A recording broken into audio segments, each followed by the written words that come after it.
Жалқаулық бәрімізге таныс. Кейбіреулер онымен сирек кездессе, кейбіреулер онымен үнемі кездеседі. Жалқаулық басталған істі аяғына дейін жеткізуге мүмкіндік бермейді. Өмір мен мансапқа кедергі келтіреді. Жіберіп алған мүмкіндіктердің себебіне айналады. Жалқаулықты қалай жеңуге болады? Бүгін біз осы сұрақтың жауабын бірге табамыз. Қайырлы күн, құрметті достар. Сіздер Бека Төлеу YouTube арнасындасыздар. Ендеше уақыт жоғалтпайық, бастайық.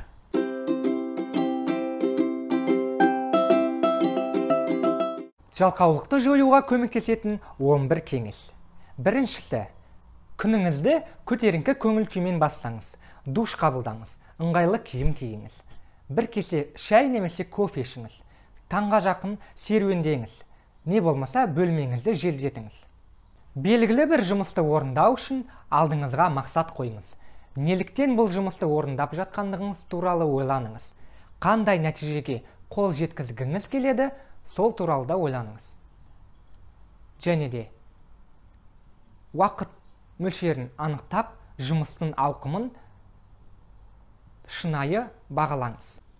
Үшінші, әр күніңізге жоспар жазыңыз. Бірақ тек іс жүзінде ғана орнай алатын жұмыстарды тізімге енгізіңіз. Және ол тізімді өз үйіңізде көрнекі бір жерге іліп қойып, уақыт-уақытымен сол тізімге назар салуларыңызға болады.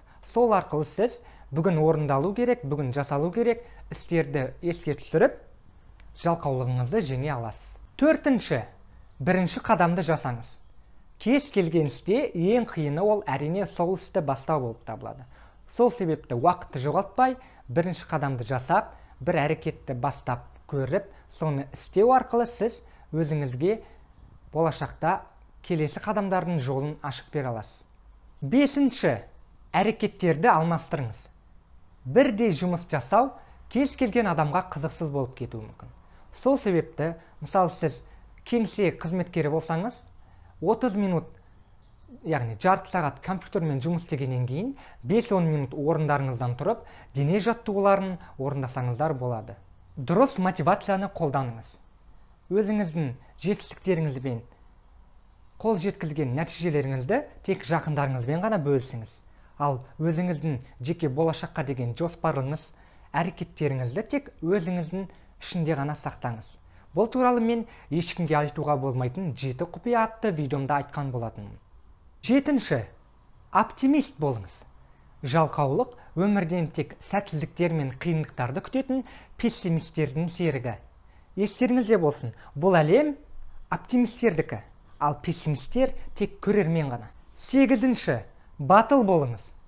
Бастаған ісіңізді соңына дейін жеткізіңіз. Алға қарай жылжыңыз, дамыңыз, оқыңыз. Тек сонда ғана сіз болашағыңыз жарқын, жалқаулықты жеңіп, тек үлкен белестерді бағындыруға күш қуатыңыз артады. Күн сайын өзіңізге менің қолымнан келеді, мен осындай нәтижеге жетемін деген аффирмацияларды айтыңыз.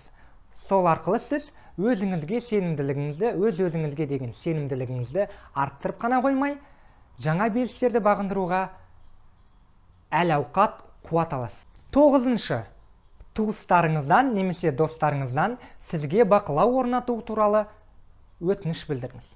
Яғни бұл жерде мен не туралы айттым? Белгілі бір жұмысты істеп жатқан кезде сіз туыстарыңызға, достарыңызға бүйтіп айтсаңыздар болады. Мысалы үшін, мама 40 минуттан кейін маған ескерте шалсы, жарай ма деп. Яғни сіз уақытты белгілеу арқылы сол уақыт көлемінде басқа еш нәрсеге көңіліңізді бөлмей, тек сол бір іспен жұмыс істеп жатқандығыңызды жан-жақтағы адамдарыңызға сөйтіп сіз белгі бересіз.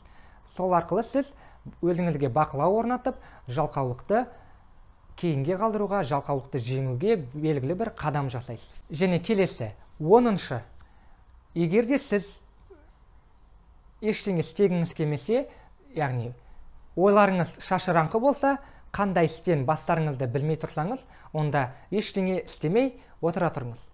Бұл жерде яғни 5-10 минут ештеңе істемей отырыңыз, ойларыңызды жинақтаңыз. өміріңіздегі жалпы жоспарда жазылған тізім арқылы бүгінгі күнде сіз орындалу керек істердің приоритеттерін, яғни маңыздылығын дұрыс ретпен қойып тастаңыз. Сол кезде сіз қандай істі бірінші бастасам болады деген сұрақтың жауабын бірден табасыз. Және сол арқылы сіз жалқаулықты жеңесіз. Және соңғысы 11-ші, еріншектің ертеңі бітпес деген біздің халқымыздың мақалы бар. Сол мақалға сүйене отырып, әр жасаған жұмысыңызды кейінге қалдырмаңыз, ертеңге қалдырмаңыз. Жұмысты уақытында орындап, уақытында тапсыру табысты адамның негізгі бір белгісі. Яғни жетістікке жетудің бірден бір жолы осы болып табылады. Мінекей достар, жалқаулықты жеңуге көмектесетін 11 кеңесті атап өттім. Комментарийға сіз өзіңіздің пікіріңізді осы 11 кеңестің ішінде қайсысы ұнағандығы туралы жазып кетсеңіз болады. Егер видео пайдалы және қызықты болса, лайк басып, менің басқа да видеоларымды көріп, каналға подписаться мәзірі арқылы тіркеліп, бұл видеоны поделиться кнопкасы арқылы барлық WhatsApp чаттарға, Instagram парақшаларға таратыңыз. Сол арқылы сіз менің YouTube каналымның дамуына бірден бір себепкер боласыз. Уақыттарыңызды бөлгендеріңізге рахмет. Келесі кездескенше сау болыңыздар.